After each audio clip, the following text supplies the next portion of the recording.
हमारा finally student दरबार का सेशन नंबर 8 आज यहाँ पे हमारा स्टार्ट होने जा रहा है। टोटल 7 सेशन हम कंप्लीट कर चुके हैं। डेली हम यहाँ पे आधा घंटा पूरी की पूरी फैमिली के साथ यहाँ पर हम कुछ ना कुछ रिवाइज करते हैं और होप्स तो जो हमारे सेशन चल रहे हैं।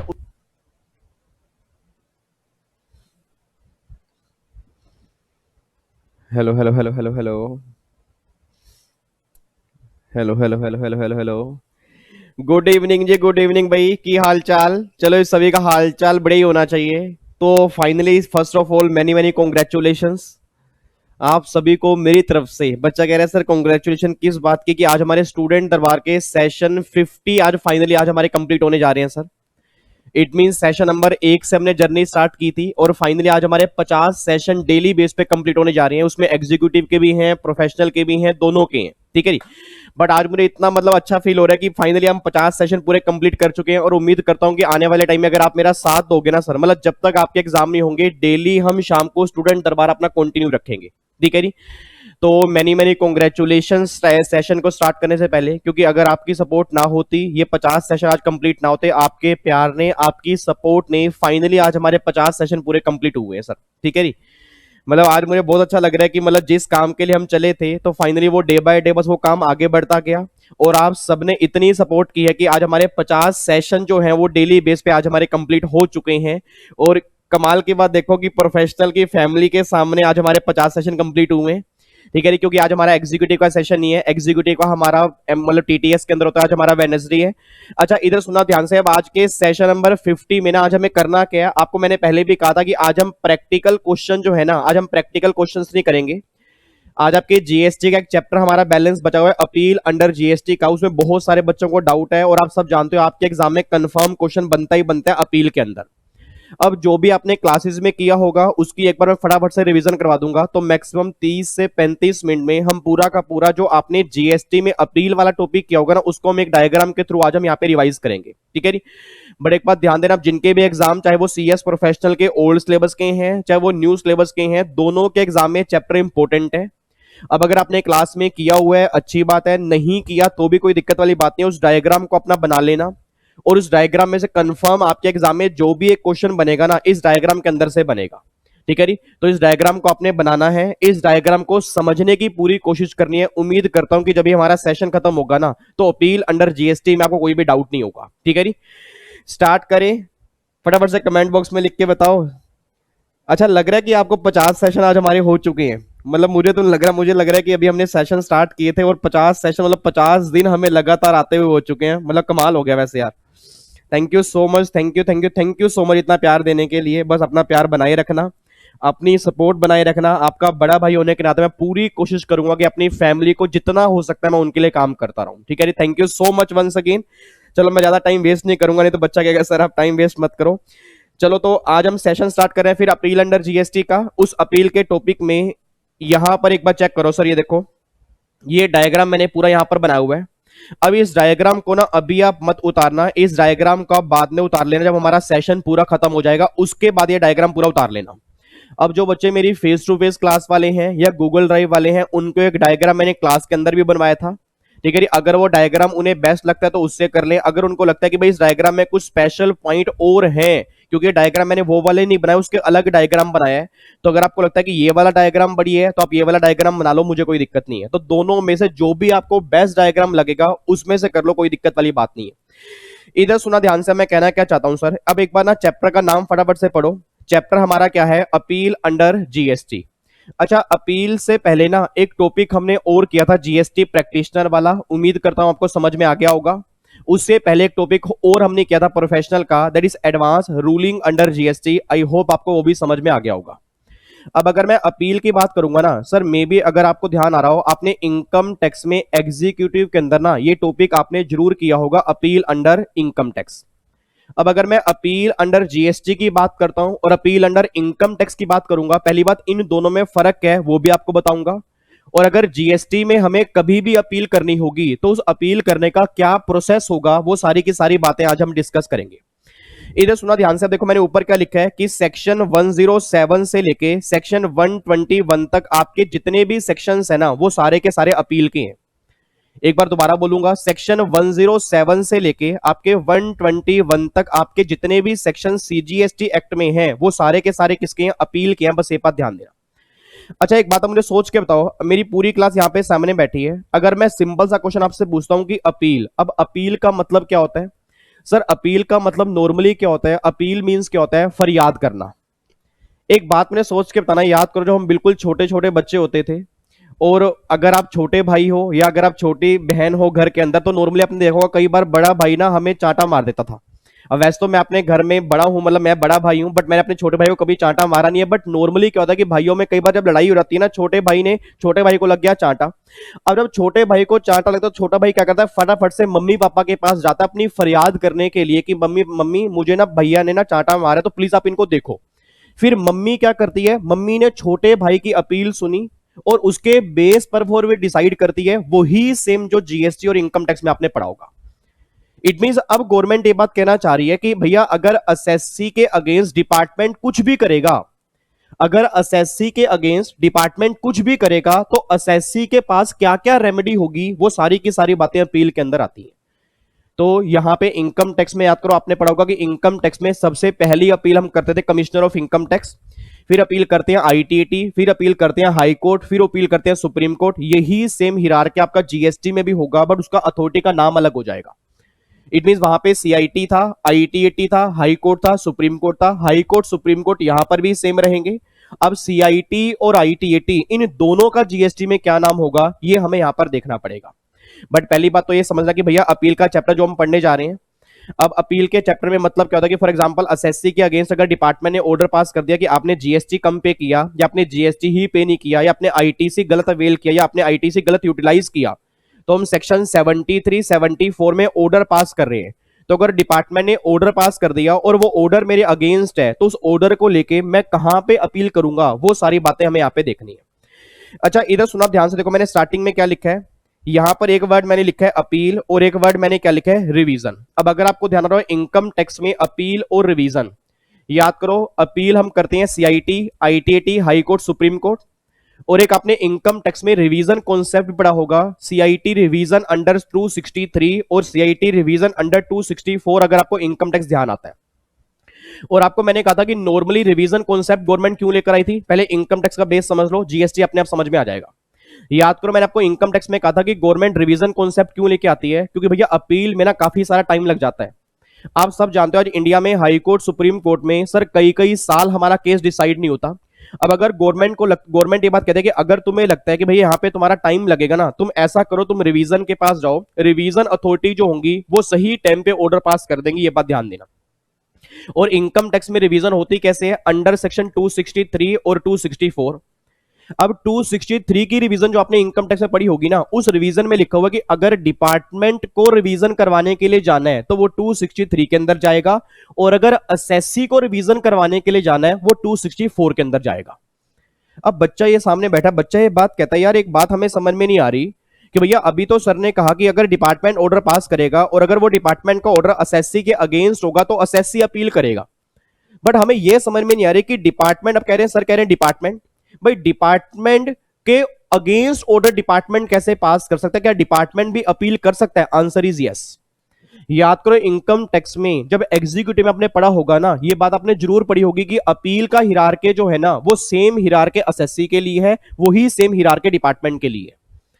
अब एक बच्चा कह रहा है यार डिपार्टमेंट के अगेंस्ट ऑर्डर पास कैसे होगा? एक बात मैंने सोच के बोलना, एक लोअर अथॉरिटी ने ऑर्डर पास कर दिया, एक लोअर अथॉरिटी ने ऑर्डर पास कर दिया और वो ऑर्डर एसएससी के फेवर में है, बट हायर अथॉरिटी ये बात कहती है कि लोअर अथॉरिटी ने जो ऑर्डर पास किया ना, वो ऑर्डर सही नहीं है।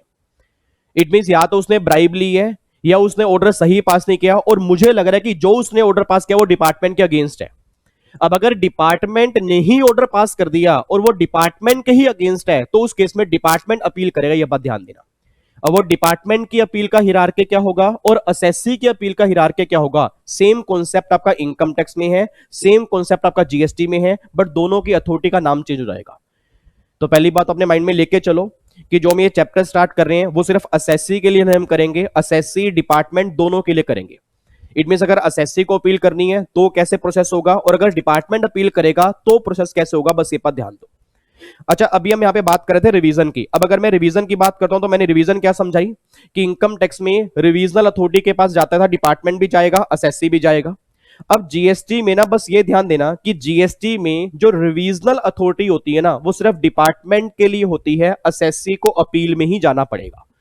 अब बच्चा ये बात कह रहा है सर एक बार प्लीज आप हमें दोबारा समझा दो, हमें पॉइंट समझ में नहीं आ रहा, मेरे लाल मेरे काले मेरे पीले, मैंने ये बात कहा है। अब मुझे नहीं पता, देखो मुझे नहीं पता, कहीं आप मुझे ऐसे भला बुरा बोलने लग जाओ, मुझे नहीं पता कि इनकम टैक्स का कितने बच्चों को ध्यान आ रहा है कितने बच्चों को नहीं आ रहा, बट मैं इसलिए याद करवाने की कोशिश कर रहा हूं ताकि आपको जीएसटी का समझ में आ जाए, क्योंकि अगर वो याद आ गया ना तो जीएसटी का हिरार्की सेम चलेगा, अथॉरिटी का नाम अलग हो जाएगा। एक बार दोबारा से बता दूं सर, इनकम टैक्स में भी अपील होती है, इनकम टैक्स में भी रिवीजन होती है। अपील दोनों के लिए इनकम टैक्स में होती है, रिवीजन भी दोनों के लिए होती है। रिवीजन के पास इसलिए जाते हैं कि अपील में टाइम ज्यादा लगता है, इसलिए रिवीजन के पास जाते हैं। बट जीएसटी में अपील रिवीजन है तो दोनों, अब अपील जो है वो दोनों के लिए है, बट रिवीजन जो है वो ओनली फॉर डिपार्टमेंट है, असेसी के लिए जीएसटी में रिवीजनल अथॉरिटी नहीं है, बस एक बात ध्यान देना।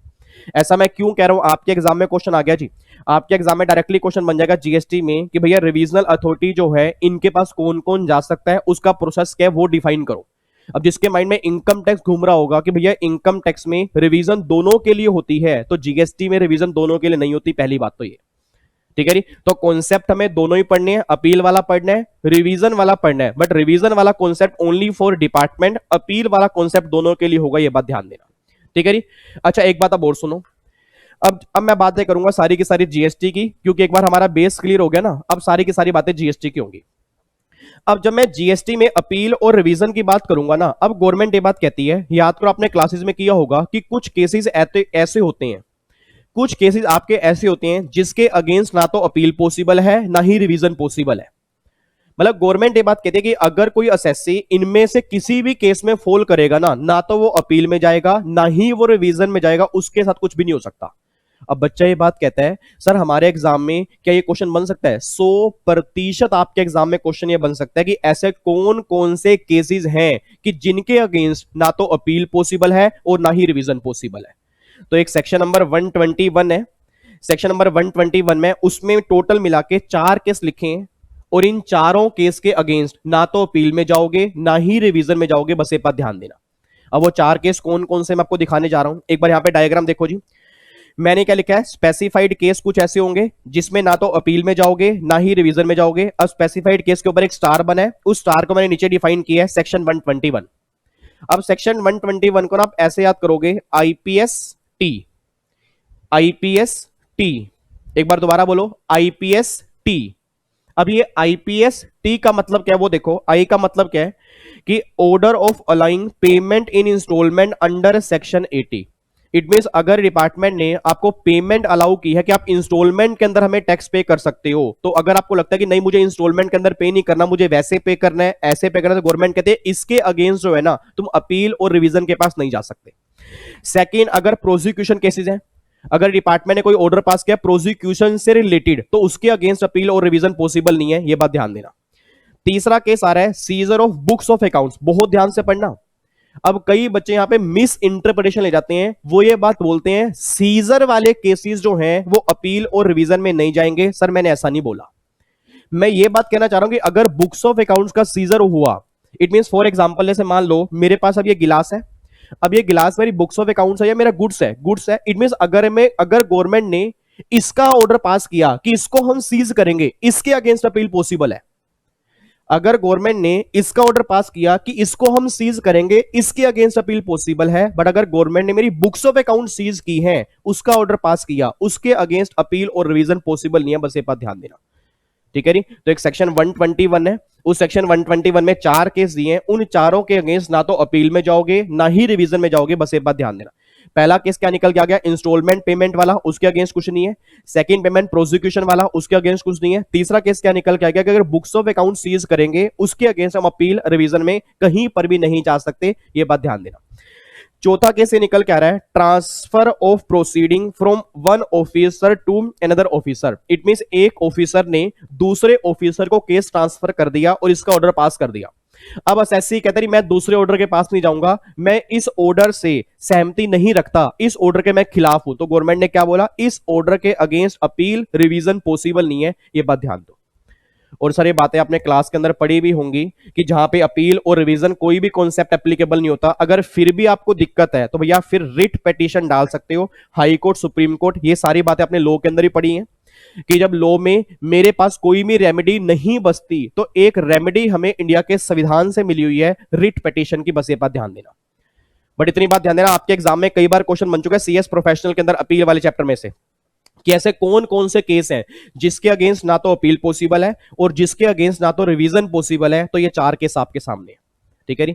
और मैं दोबारा बोल रहा हूं सर, अगर ये डायग्राम आपने बना लिया ना, आप मुझे अप्रिशिएट, बिलीव मी, आप मुझे अप्रिशिएट फील कराओगे जब आप एग्जाम हॉल से बाहर जाओगे ना। आपको याद आऊंगा जब अपील का क्वेश्चन बनेगा कि यार विवेक सर ने जो आधे पौने घंटे का सेशन लगाया था ना, उसमें जो डायग्राम दिखाया था ऑलमोस्ट पेपर उसके अंदर से बना था। बट हाँ, इतनी बस एश्योरिटी दे दो कि एक बार आपने पहले क्लासेस के अंदर पढ़ा हुआ है, एक बार पहले आपको थोड़ा बहुत याद है, उसके बाद मेरी गारंटी है। अब अगर आपने पहले कुछ पढ़ा ही नहीं है और डायरेक्टली अगर रिवीजन क्लास देखोगे तो फिर तो मैं बुरा बन जाऊंगा।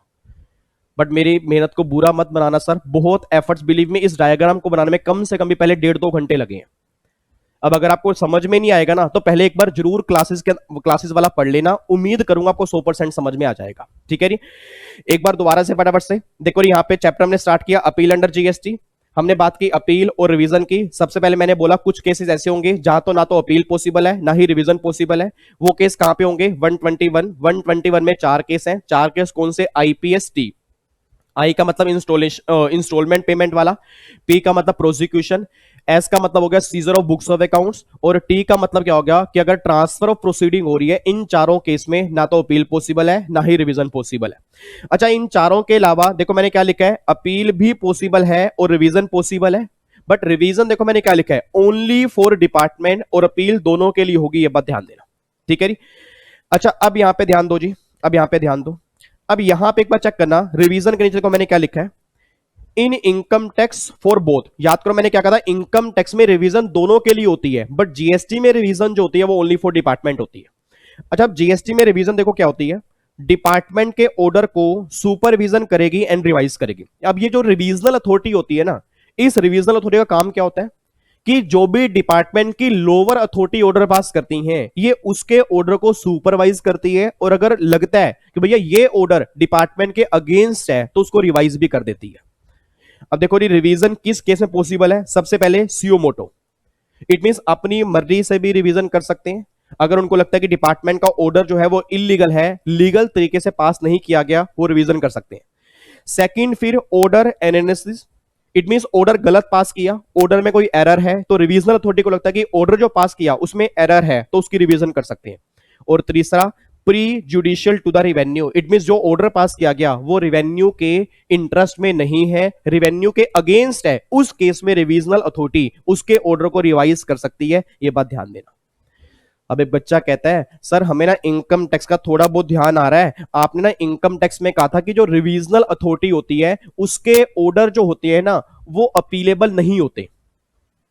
भाई जो रिवीजनल अथॉरिटी होती है, अगर असेसी उसके पास जाता है तो उस ऑर्डर के अगेंस्ट ना वो आगे अपील नहीं कर सकता। तो अगर यहां पे डिपार्टमेंट रिवीजनल अथॉरिटी के पास गया और रिवीजनल अथॉरिटी ने कोई ऑर्डर पास कर दिया और बाई चांस मान लो वो डिपार्टमेंट के अगेंस्ट है, तो क्या डिपार्टमेंट जो है इस रिवीजनल अथॉरिटी के अगेंस्ट आगे अपील कर सकता है? Answer is yes, answer is yes, answer is yes. ये रिवीजनल अथॉरिटी के ऑर्डर जो होते हैं ये अपीलेबल होते हैं, बस ये बात ध्यान दो। देखो मैंने लिखा भी है कि ये जो ऑर्डर है ये अपीलेबल है, ये बात ध्यान देना, ठीक है जी। तो पहली बात तो ये वाली स्लाइड बिल्कुल क्लियर हो गई। आगे बढ़ सकता हूं कि कुछ केस ऐसे हैं जहां पर ना तो अपील जाएगी ना रिवीजन जाएगी, बाकी केस में अपील भी होगी रिवीजन भी होगी। अपील दोनों के लिए हीरार्की है और रिवीजन ओनली फॉर डिपार्टमेंट है, ये बात ध्यान देना। अच्छा, अब अगले आओ। अब देखो ये अपील का हीरार्की क्या है। अपील का हीरार्की देखो मैंने 2 केस लिखे हैं, एक तो यहां पे जीएसटी और एक यहां पे इनकम टैक्स। इनकम टैक्स में सबसे पहली appeal CIT, ITAT, high court, supreme court. Section 246 ए, 254, 260 ए और 261 ये इनकम टैक्स के हैं जो हमारे एग्जाम में किसी काम के नहीं है। जो सीएस प्रोफेशनल के ओल्ड सिलेबस के बच्चे हैं उनको थोड़ा ध्यान में देना पड़ेगा। न्यू सिलेबस के एग्जाम में अपील वाला चैप्टर इनकम टैक्स में है ही नहीं, ठीक है ना। बट फिर भी आपको पता होना चाहिए क्योंकि आपके छोटे भाई बहन, मैंने पहले भी बोला, एग्जीक्यूटिव वाले बच्चे आपको भगवान मानते हैं। अब अगर यही नहीं पता कि इनकम टैक्स में अपील का हिरार्की क्या है तो आपको बहुत बड़ी दिक्कत आएगी। तो इनकम टैक्स में appeal CIT, ITT, high court, supreme court. अब हमारा टॉपिक चल रहा है जीएसटी का। एक बार जीएसटी में चेक कर लो। जीएसटी में सबसे पहली अपील है section 107, that is upland authority. Upland authority, जो वहां पे सीआईटी अपील था ना, जो वहां पे सीआईटी अपील था, इसका नाम क्या बन गया? अपलैंड अथॉरिटी बन गया। ये बात ध्यान दो। इसमें कौन होते हैं? कमिश्नर होते हैं। उसके बाद section 112 second appeal. Second appeal इसमें कौन आएगा? Upland tribunal. वहां पे आईटीएटी था, वहां पे आईटीएटी था, इनकम टैक्स अपलैंड ट्रिब्यूनल। यहां पे सिर्फ क्या नाम बन गया? अपलैंड ट्रिब्यूनल बन गया। एक बच्चा कह रहा है यार हमने तो ना मॉड्यूल के अंदर देखा हुआ है और हमारे सर ने हमें क्लास के अंदर पढ़ाया था, उसका नाम तो सेस्टेट होता है। सेस्टेट होता है सर, सेस्टेट पुराने जमाने का नाम था। सेस्टेट पुराने जमाने का नाम था। सेस्टेट का मतलब था central excise service tax upland tribunal, जो खत्म ही हो चुका है। अब जब एक्साइज खत्म हो चुका है, जब सर्विस टैक्स खत्म हो चुका है, तो सोच के बोलना अथॉरिटी भी तो चेंज होगी ना। और ये बात मैं नहीं कह रहा, ये अथॉरिटी की डेफिनेशन में ही चेंज आ चुका है कि जीएसटी में अब जो सेकंड अपील होगी ना, वो सेस्टेट के पास नहीं होगी, वो अपलैंड ट्रिब्यूनल के पास होगी। तो अगर मेरी फैमिली के बड़े जितने बच्चे मेरे सामने बैठ के भी मुझे देख रहे हैं, तो प्लीज ये बात ध्यान देना, आपके एग्जाम में जब भी क्वेश्चन बनेगा, कोई बच्चा गलती से भी सेस्टेट वर्ड नहीं लिख के आएगा, आप अपलैंड ट्रिब्यूनल वर्ड लिख के आओगे। ये बात ध्यान दो। तो पहली अपील अपलैंड अथॉरिटी, दूसरी अपील अपलैंड ट्रिब्यूनल, और तीसरी अपील क्या होगी? हाई कोर्ट और सुप्रीम कोर्ट होगी। ये बात ध्यान दो। और सेक्शन नंबर 117, 118 देखो मैं लिखा ना, first appeal, second appeal, third appeal और फोर्थ अपील। अच्छा, अब यहां पे कमाल की बात है।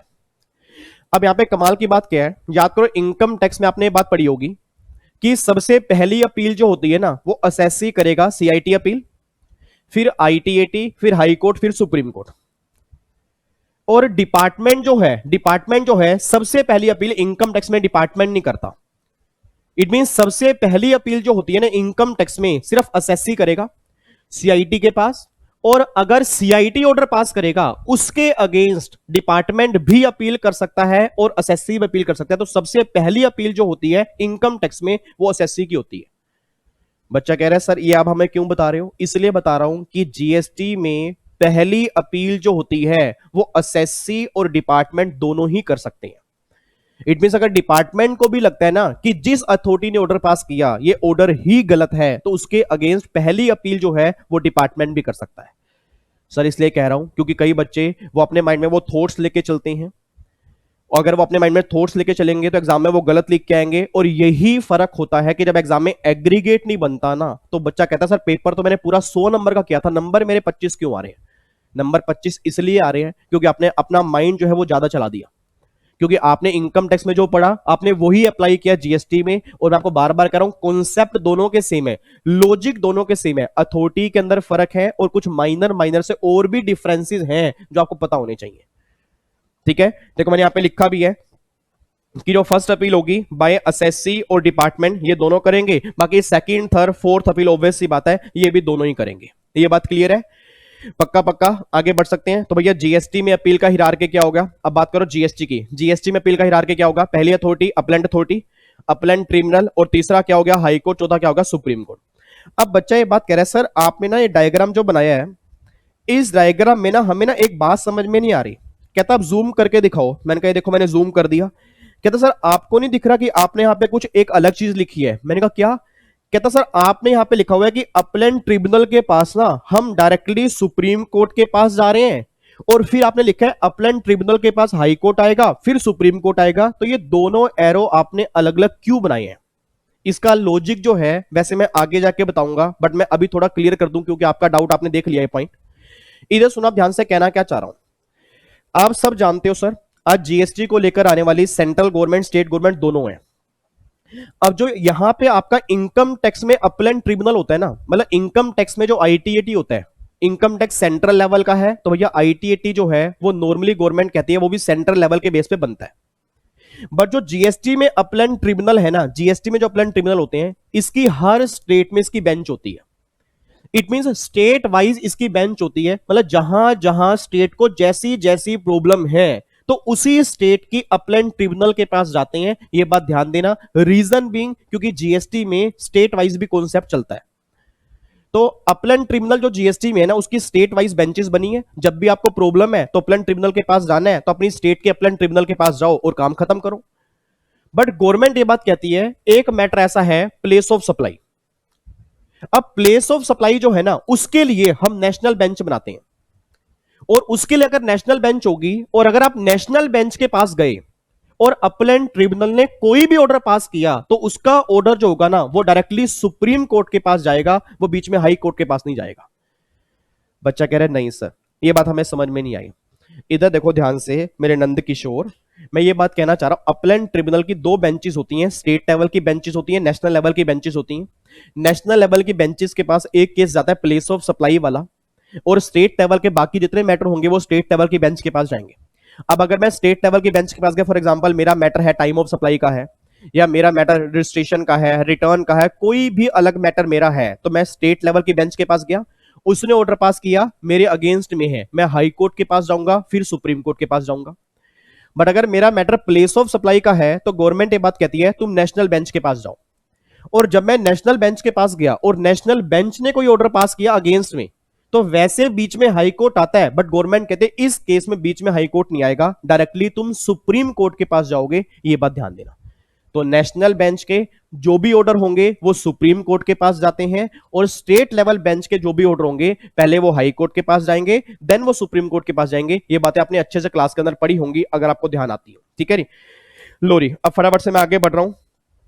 इधर देखो ध्यान से, अब यहां पे ये हमारा डायग्राम यहां पे स्टार्ट हो गया। अच्छा एक बात और ध्यान रखना, देखो मैंने यहां पे क्या लिखा है, यहां पर मैंने क्या लिखा है, appeal against only order pass by the authority. Obvious बात है, बात आप नॉर्मल जानते भी हो कि अपील जो है वो ऑर्डर के अगेंस्ट होती है। इट मींस किसी भी नोटिस, किसी भी डायरेक्शन के अगेंस्ट अपील नहीं होती। अगर कोई नोटिस मेरे अगेंस्ट है, अगर कोई डायरेक्शन मेरे अगेंस्ट है, उसके अगेंस्ट अपील पॉसिबल नहीं है। जब तक ऑर्डर मेरे अगेंस्ट में नहीं आएगा तब तक अपील पॉसिबल नहीं है, बस ये बात ध्यान दो। और ये बातें नॉर्मल सी हैं, ये बात अपने क्लास में सही ढंग से पढ़ी भी होंगी। अब यहां पे आ जाओ जी, फटाफट से डायग्राम देखते हैं। अब एक बार डायग्राम फटाफट देखना स्टार्ट करो जी। यहां पर देखो, ये मैंने असेसी बनाया हुआ है, और यहां पर है एडजुडिकेटिंग अथॉरिटी, एसी, डीसी और जेसी, मतलब जो ऑर्डर पास करेंगे, ठीक है जी। अब यहां पे एक बार चेक करना, यहां पे एक बार चेक करो। अब जो एडजुडिकेटिंग अथॉरिटी है ना, सबसे पहले हम काम करेंगे असेसी वाला, फिर हम बात करेंगे डिपार्टमेंट की। तो मेरी फैमिली के जितने बच्चे मेरे सामने अभी बैठे हैं, सिर्फ अभी मेरी बातें ये सुनेंगे कि अगर ऑर्डर असेसी के अगेंस्ट है तो असेसी आगे कैसे अपील करेगा, उसका हिरार्की क्या होगा वो बताने जा रहा हूं। अब डिपार्टमेंट के अगेंस्ट होगा तो डिपार्टमेंट कैसे अपील करेगा, उसका मैटर हम थोड़ी देर के बात कर लेंगे। तो पहले हम असेसी की बात कर रहे हैं, ठीक है, पक्का पक्का, यस सर। इधर देखो ध्यान से, अब एडजुडिकेटिंग अथॉरिटी ने ना एक ऑर्डर पास किया, और ये ऑर्डर क्या पास किया, 73 74 में उसने बोला जीएसटी शॉर्ट पेड है, नोट पेड है, या आईटीसी में कोई भी दिक्कत है, उसने ऑर्डर पास कर दिया, और ये ऑर्डर मेरे अगेंस्ट में है। अब जब ये ऑर्डर मेरे अगेंस्ट में है तो असेसी सबसे पहली अपील करेगा कहां पे, अपलेंट अथॉरिटी के पास। याद करो, अपलेंट अथॉरिटी का मतलब क्या होता है, एक तरह का सीआईटी अपील, जो इनकम टैक्स में है उसका नाम चेंज करके क्या हो गया, अपलेंट अथॉरिटी हो गया। अब बच्चा ये बात कहते हैं सर, अगर असेसी अपलेंट अथॉरिटी के पास अपील करेगा तो कितने टाइम में अपील करनी होगी, तो गवर्नमेंट कहती है 3 महीने, प्लस में अगर जेन्युइन रीजन होगा तो 1 महीने का एक्सटेंशन भी आपको मिल सकता है। बट गवर्नमेंट ये बात कहती है कि हमें तुम्हारी चालाकी का पता है, क्योंकि कई बार असेसी क्या करेगा, बिना बात के अपील कर देगा, ताकि भैया जितना भी मेरे को टैक्स पे करना है उस पर मेरा स्टे लग जाए। तो गवर्नमेंट ने कहा भैया पहली बात तो हमारी सुन ले, कि जब भी असेसी, बहुत ध्यान सुनना, जब भी असेसी अपलेंट अथॉरिटी के पास अपील करेगा ना, तो वो कुछ पैसा हमें पहले ही डिपॉजिट करवाएगा, फिर जाके अपील करेगा, नहीं तो अपील पॉसिबल नहीं है। और याद करो, इस कॉन्सेप्ट को हम जीएसटी में क्या नाम देते हैं, प्री डिपॉजिट, अगर आपको ध्यान आ रहा हो। अब वो प्री डिपॉजिट का मतलब क्या होता है, देखो क्या मैंने क्या लिखा है, मैंडेटरी प्री डिपॉजिट। कितना, 10% ऑफ डिस्प्यूटेड अमाउंट, जितना भी डिस्प्यूटेड अमाउंट है उसका 10%, बट मैक्सिमम 25 करोड़ रुपए सीजीएसटी और 25 करोड़ रुपए एसजीएसटी। ये बात ध्यान देना, ठीक है जी। तो ध्यान रखना, यहां पे इससे ऊपर प्री डिपॉजिट आपका नहीं हो सकता, इससे कम हो सकता है, इससे ऊपर नहीं हो सकता। अब एक बच्चा कहता है सर ये ना हमें समझ में नहीं आ रहा कि ये जो आपने बोला 10% ऑफ डिस्प्यूटेड अमाउंट, इसका मतलब क्या है। देखो मैंने यहाँ पे छोटा सा एग्जांपल आपको दिखाया ताकि मेरी पूरी फैमिली को समझ में आ जाए। मान लो फॉर एग्जांपल आपने डिफॉल्ट किया 10,000 रुपए का। अब डिपार्टमेंट कह रहा है भाई आपने चोरी जो की है ना वो 10,000 रुपए की चोरी की है। अब 10,000 रुपए की चोरी में से ना आप ये बात बोलते हो भाई 3,000 रुपए की चोरी मैंने की है, ये बात मैं मान रहा हूं। 3,000 रुपए की चोरी मैंने की है, ये बात मानने को तैयार हूं। बट 7,000 रुपए की चोरी मैंने की है ना, ये बात मानने को तैयार नहीं हूं, इसके अगेंस्ट मैं अपील करूंगा। अब सोच के बोला डिपार्टमेंट ने ऑर्डर पास किया कि मैंने चोरी की है 10,000 की, उस 10 में से 3,000 की चोरी मैंने की है, ये तो मैं मान रहा हूं। 7,000 की चोरी मैंने नहीं की, ये मैं मानने को तैयार नहीं हूं। तो डिस्प्यूटेड अमाउंट कितना है? यार ये बात गलत है, आप बीच में मेरी मतलब पार्टिसिपेट नहीं कर रहे। एक बात मैं सोच के बताऊं नालायक को, अगर मैंने आपको 10,000 रुपए देने हैं, मैंने आपको 10,000 रुपए देने, आपने बोला भाई 10,000 रुपए दे, तूने मेरे को 10,000 रुपए देने हैं। मैंने कहा भाई 10,000 रुपए कैसे देने हैं? मैंने 3,000 रुपए देने हैं। अब 3,000 मैंने देने हैं, ये तो मान रहा हूं। 7,000 मैंने आपको देने हैं, ये मैं मानने को तैयार नहीं हूं। तो हम दोनों में जो डिस्प्यूट होगा, हम दोनों में जो हाथापाई होगी, हम दोनों में जो लड़ाई होगी, वो कितने की होगी? 7,000 की होगी ना। तो जो डिस्प्यूटेड अमाउंट 7,000 है, उसका 10% कह रहे हैं, ये बात ध्यान देना। ऐसा मैं क्यों कह रहा हूं सर? एग्जामिनर प्रोफेशनल में जब भी केस स्टडी फ्रेम करेगा ना अपील की, वो प्री डिपॉजिट वाले कॉन्सेप्ट में से करेगा और बच्चा वहीं पर मार खाता है। तो सर ये ध्यान रखना, जितने पैसे का आपने डिफॉल्ट किया उसका 10% नहीं कह रहे, वो कह रहे जितने का आप एग्री नहीं हो कि मैंने डिफॉल्ट किया नहीं है। मतलब जहां पर आप दोनों की लड़ाई हो रही है, जिस अमाउंट का डिस्प्यूट आपके अंदर छिड़ा है ना, उतने अमाउंट का 10% होगा, यह बात ध्यान दो। हाँ, अगर आप ये बोल दो कि भैया पूरा का पूरा 10,000 ही डिफॉल्ट है और जो मैं पे करने को तैयार ही नहीं हूं, इस 10,000 के लिए मैं आगे जाऊंगा, फिर 10,000 का 10% आ जाएगा, यह बात ध्यान दो। तो देखो मैंने क्या लिखा है कि भैया 3,000 तो ओके है भाई, इतना तो मैं पे कर दूंगा, ये तो आप फुली पे कर दो, ये तो आपको पूरा देना पड़ेगा। अपील में जाने से पहले ये 3,000 रुपए तो पूरा देना पड़ेगा, और जो 7,000 रुपए जो तुम कह रहे हो कि भैया ये गलत है, इसका 10% तुम्हें प्री डिपॉजिट जमा करवाना पड़ेगा, ये बात ध्यान देना। तो आई होप मेरी पूरी फैमिली को समझ में आता है। अब सर इससे डिटेल में मैं नहीं जा सकता, ठीक है ना, क्योंकि रिवीजन हो रही है और उम्मीद करता हूं इस रिवीजन का फायदा भी आपको मिल रहा होगा, ठीक है ना। कोशिश मैं पूरी कर रहा हूं, अपनी पूरी जान यहां पे लगा रहा हूं। अब मुझे नहीं पता कि आपको समझ में आता है नहीं आता, बट मेरे एफर्ट्स मेरे पूरे लगते हैं और उम्मीद करता हूं कि रिवीजन से थोड़ा बहुत तो आपको फायदा जरूर होता होगा, जो मेरा मानना है, ठीक है। तो देखो यहाँ पे 7,000 का 10% आपको प्री डिपोजिट जमा कराना है। मैक्सिमम लिमिट जो है वो 25 करोड़ 25 करोड़। अच्छा, कई बच्चे कह रहे हैं कि सर ये लिमिट है या नहीं है? बिल्कुल है, लिमिट बिल्कुल है, लिमिट 100% है, इससे ऊपर प्री डिपोजिट आपको जमा नहीं कराना, ये बात ध्यान दो, ठीक है। अच्छा, अब मैं अपलैंड अथॉरिटी के पास चला गया। अब जब मैं अपलैंड अथॉरिटी के पास गया, अब देखो यहाँ पे अपलैंड अथॉरिटी जो है वो ऑर्डर जो पास करेगी ना, वो 1 साल के अंदर ऑर्डर पास कर देगी, ये इसकी रिकमेंडेटरी टाइम लिमिट होती है। अच्छा, अब ये जो अपलैंड अथॉरिटी की पावर क्या क्या होती है, मतलब ये ऑर्डर कैसा कैसा पास करेगी? तो पहली बात तो कंफर्मेशन, जो डिपार्टमेंट ऑर्डर पास किया कंफर्म कर देगी ऑर्डर बिल्कुल सही है। मॉडिफिकेशन, उसको मॉडिफाई कर सकती है। मॉडिफाई का मतलब क्या है कि कम भी कर सकती है, टैक्स ज्यादा भी कर सकती है। उसके बाद अनल, अनल का मतलब क्या होता है? कैंसल, कि ऑर्डर गलत है कैंसल। और एक रिमांड बैक, रिमांड बैक की पावर अपलैंड अथॉरिटी के पास नहीं है। अब ये रिमांड बैक क्या होता है कि भैया इस ऑर्डर को वापस डिपार्टमेंट को भेज देना, फिर डिपार्टमेंट दोबारा से प्रोसीडिंग स्टार्ट करेगा, ये पावर जो है ये अपलैंड अथॉरिटी के पास नहीं है, ये बात ध्यान देना। तो आपके एग्जाम में अगर क्वेश्चन बन गया कि अपलैंड अथॉरिटी की क्या क्या पावर है, तो भैया पावर कंफर्मेशन की है, मॉडिफिकेशन की है, अनल की है, बट रिमांड बैक की नहीं है। रिमांड बैक का मतलब वापिस भेजना, दोबारा से प्रोसीडिंग स्टार्ट करो, ये पावर जो है अपलैंड अथॉरिटी के पास नहीं है। अच्छा, अब ध्यान सुनना, अब असेसी गया अपलैंड अथॉरिटी के पास। अब जब अपलैंड अथॉरिटी ऑर्डर पास करेगी ना, उसके दो केस होंगे, या तो ऑर्डर क्या होगा मेरे फेवर में होगा, या वो ऑर्डर क्या होगा मेरे फेवर में नहीं होगा। अब अगर अपलैंड अथॉरिटी ने मेरे फेवर में ऑर्डर पास कर दिया, अगर अपलैंड अथॉरिटी ने मेरे फेवर में ऑर्डर पास कर दिया, तो जो मैंने प्री डिपॉजिट जमा करवाया था, क्या उसका मुझे रिफंड मिलेगा नहीं मिलेगा? मैं दोबारा बोलूंगा, जो अपलैंड अथॉरिटी ने ऑर्डर पास कर दिया अगर मेरे फेवर में आ गया, तो जो मैंने प्री डिपॉजिट जमा करवाया था, क्या उसका मुझे रिफंड मिलेगा नहीं मिलेगा? बिल्कुल मिलेगा। अब अगर रिफंड मुझे मिलेगा तो ये बात ध्यान देना, साथ में आपको इंटरेस्ट भी मिलेगा, साथ में आपको इंटरेस्ट भी मिलेगा। और यहां पे एक छोटी सी अमेंडमेंट है, यहां पे काफी सारे इश्यूज चल रहे थे, और आज भी मैं ये बात कह रहा हूं कि जो इश्यूज हैं वो दोबारा से अभी कंसिडर किए जाएंगे। रीजन बिंग, याद करो एक हमने रिफंड का चैप्टर किया था। रिफंड के चैप्टर के अंदर मैंने कहा था कि अगर कोई केस अपील वाला होता है और उसमें रिफंड आता है तो इंटरेस्ट मिलता है 9% पर एनम। जो बच्चे क्लास के अंदर होंगे उनको मैंने 9% लिखवाया होगा, ठीक है जी। अब ध्यान रखना, यहां पे अब क्लैरिफिकेशन आ चुकी है कि भैया इंटरेस्ट जो आपको मिलेगा ना प्रैक्टिकली 6% पर एनम से मिलेगा। तो जितने बच्चे मेरी फैमिली के सामने बैठे, आज भी मैं कह रहा हूं कि मेरे ओपिनियन से, मेरे लॉजिक से जो आपका रिफंड का चैप्टर है उसके बेस पे 9% बनता है। बट अब जो हमें यहां पे एग्जाम पर्पस में लिख के आना है वो 6% पर एनम लिख के आना है। रीजन बिंग, अब यहां पे क्लैरिफिकेशन गवर्नमेंट ने निकाल दी है। उम्मीद करता हूं क्लैरिफिकेशन दोबारा चेंज होगी, तो जिनके एग्जाम दिसंबर में है क्या तब तक चेंज आ जाए। बट जुलाई वालों के एग्जाम में ध्यान रखना इंटरेस्ट आपका 6% होगा। देखो मैंने यहां पे लिखा भी है कि प्री डिपॉजिट का रिफंड मिलेगा, रिफंड प्रोसेस होगा, मतलब वही रिफंड के चैप्टर में सर्कुलर नंबर ये आपको मैंने यहां पे दिया हुआ है, विद इंटरेस्ट मिलेगा। यहां पे एक सेक्शन 115 इन्होंने इंसर्ट किया है और इंटरेस्ट का रेट है 6% पर एनम। ये बात ध्यान देना, ठीक है। अच्छा, बच्चा कहता है सर अगर फेवर में ऑर्डर नहीं है, नोट फेवर में है, अगर नोट फेवर में है तो दो केस होंगे।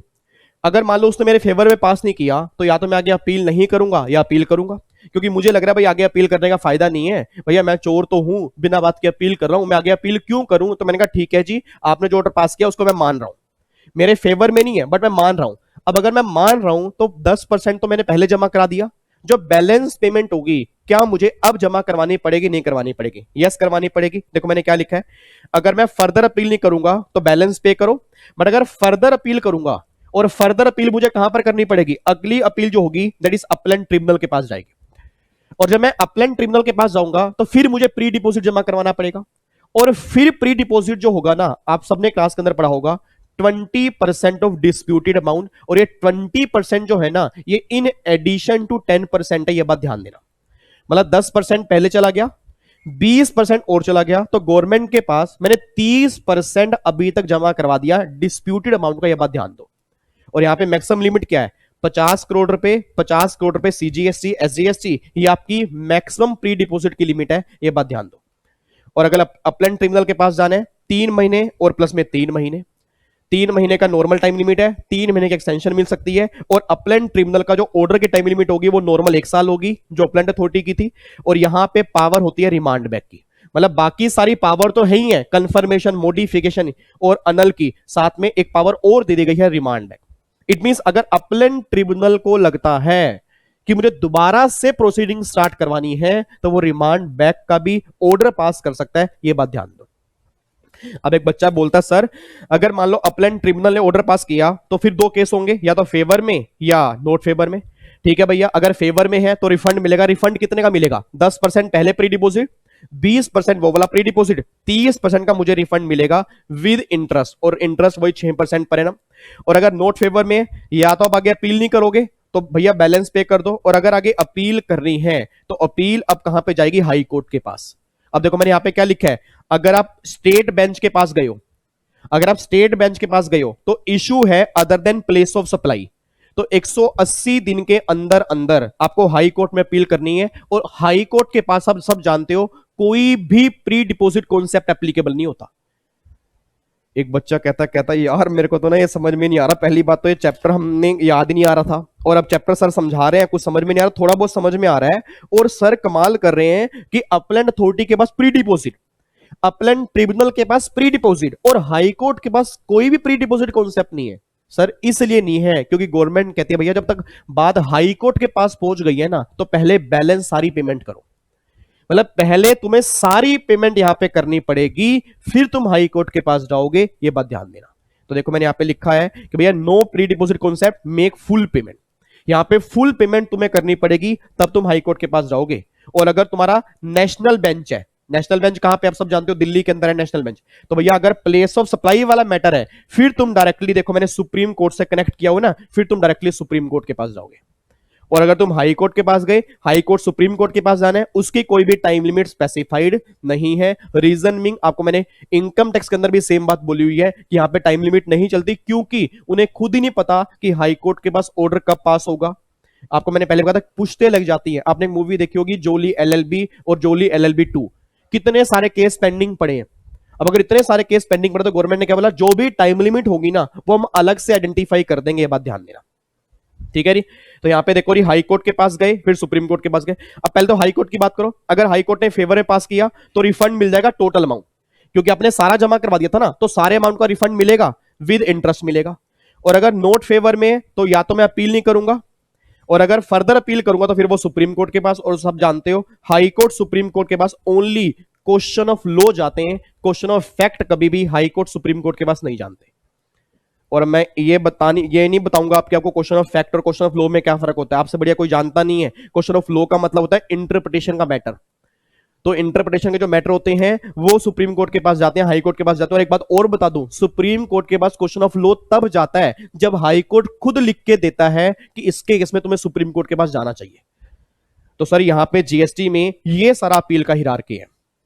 एक बार मैं दोबारा से बोलूंगा ताकि मेरी पूरी फैमिली को समझ में आए। लोरी फटाफट से, अब मैं 5 मिनट लगाने जा रहा हूं दोबारा से, ये डायग्राम आपने बनाना है। अभी जो बच्चे बीच में बनाने की कोशिश कर रहे थे, मुझे नहीं पता ऐसा काम क्यों कर रहे थे, उन्हें समझ में कुछ भी नहीं आएगा। अगर ये पूरा समझ लोगे ना, पहले समझ लोगे फिर डायग्राम बनाओगे और बढ़िया समझ में आएगा। बट अगर समझाते हुए डायग्राम बनाओगे ना सर, मुझे नहीं लगता समझ में आएगा। आपको लग रहा है कि आप टाइम बचा रहे हो, बट आप अपना टाइम वेस्ट कर रहे हो, क्योंकि दोबारा आपको पढ़ना पड़ेगा फिर। तो प्लीज आपसे रिक्वेस्ट है, अभी तक जो बच्चे साथ साथ डायग्राम बना रहे थे उनसे भी हाथ जोड़ के रिक्वेस्ट है, सिर्फ 5 मिनट मेरी बातें सुन लो, क्या पता लास्ट के 5 मिनट में समझ में आ जाए। और अगर समझ में आएगा ना तो वीडियो ना लाइक करके जाना, 50वां सेशन है वैसे ही। बच्चा कह रहे हो हम तो फिर जान के डिसलाइक भी कर सकते हैं, पाप लगेगा, देख लेना माता ने पाप लगाएगी। इतनी मेहनत करने के बाद भी अगर आप डिसलाइक करोगे ना, गलत बात होगी। इधर देखो ध्यान से, फटाफट से अपील के चैप्टर के अंदर हमने क्या किया। अपील का मतलब होता है फरियाद करना। अब फरियाद करने के लिए हमें कहां जाना पड़ेगा, तो गवर्नमेंट ने बोला पहली बात तो तुम ये देखो तुम्हारे केस कौन से हैं, क्योंकि कुछ केस ऐसे हैं जिसके लिए जीएसटी में ना तो अपील है ना ही रिवीजन है। 4 केस ऐसे हैं, आईपीएस टी, आई का मतलब इंस्टॉलमेंट की पेमेंट वाला, प्री प्रोसिक्यूशन, एस का मतलब seizure of books of accounts, और टी का मतलब क्या होगा, transfer of proceeding one officer to another officer. Section 121 में 4 केस लिखे हैं, इसके अगेंस्ट ना तो अपील है ना रिवीजन है। बाकी कोई भी केस है, अपील भी है रिवीजन भी है। Revision only for department, appeal दोनों के लिए होती है, ठीक है जी। अच्छा, अब यहाँ पे एक बात बोलना, अब यहाँ पे अगर अपील दोनों के लिए, तो पहले हमने बात की अपील की। अब अपील के अंदर सबसे पहली अपील हमारी कौन सी होती है, अपलेंट अथॉरिटी होगी, अपलेंट ट्रिब्यूनल होगा, हाई कोर्ट होगा, सुप्रीम कोर्ट होगा। बट अपील ऑर्डर के अगेंस्ट होगी, इसके अलावा कहीं पर भी अपील नहीं होगी, ये बात ध्यान दो।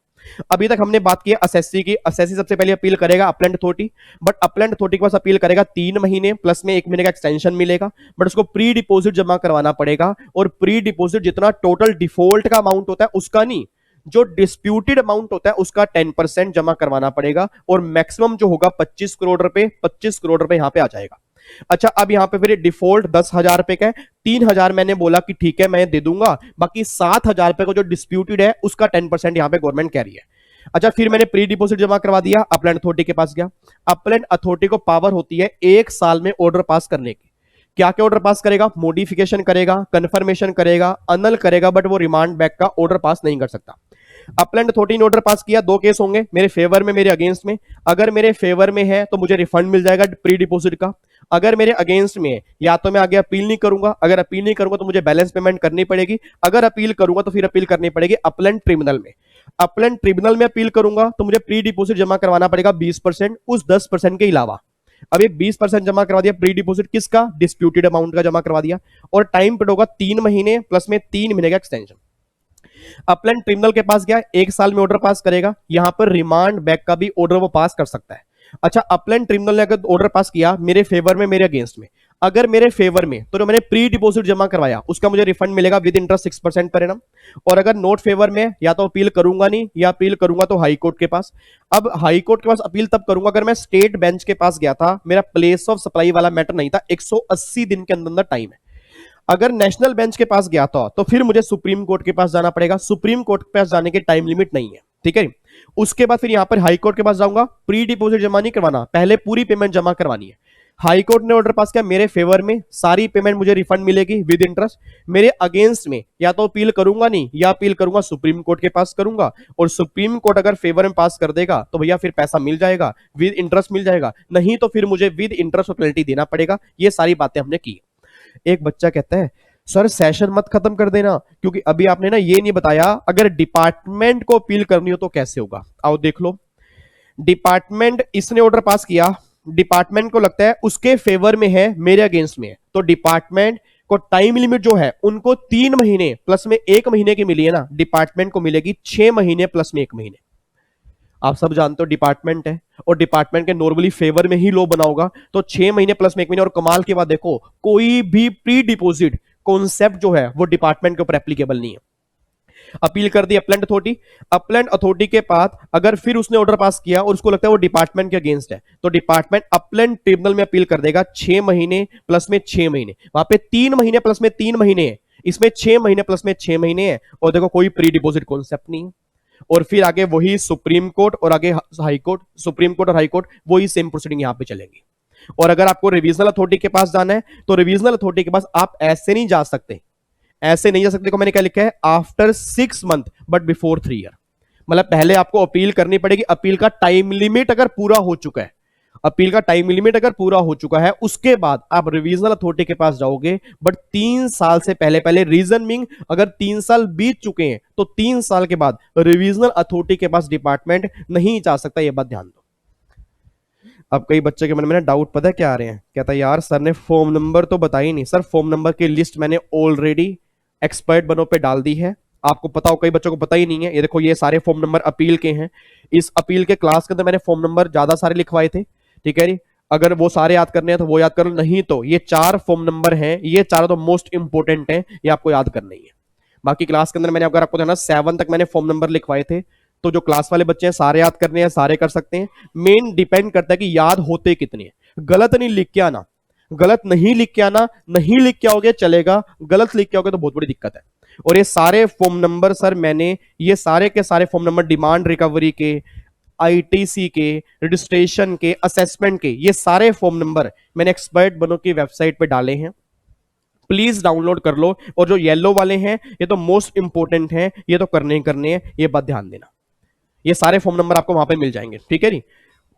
तो अब बताओ इसमें कोई डाउट तो नहीं है। लो अप्रोक्सीमेट वही हमारे 45 मिनट लग गए हैं, तो 30 से 40 मिनट का ही टॉपिक मैंने समझा था कि रिवीजन हो जाएगी, ठीक है जी।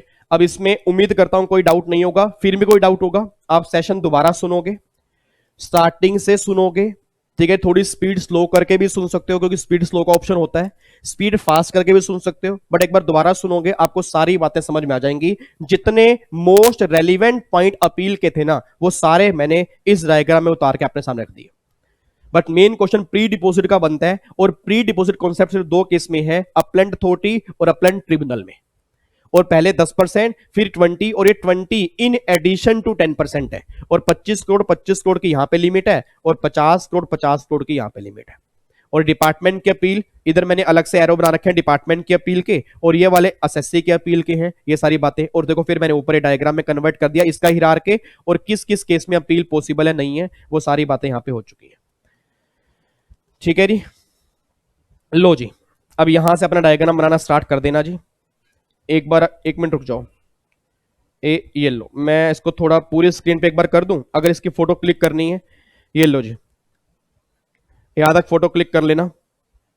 अब मैं थोड़ा ऊपर कर रहा हूं, ये लो यहां तक फोटो क्लिक करो पहले। अच्छा मैं सेस्टेट को काट दूं क्योंकि अब ये नहीं है।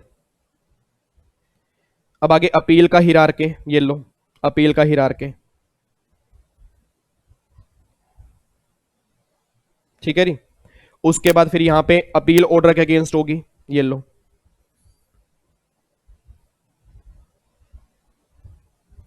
उसके बाद ये डायग्राम देख लो जी,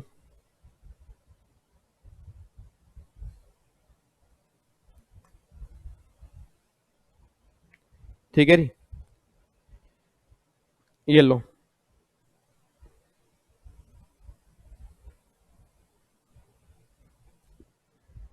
ठीक है, ये लो।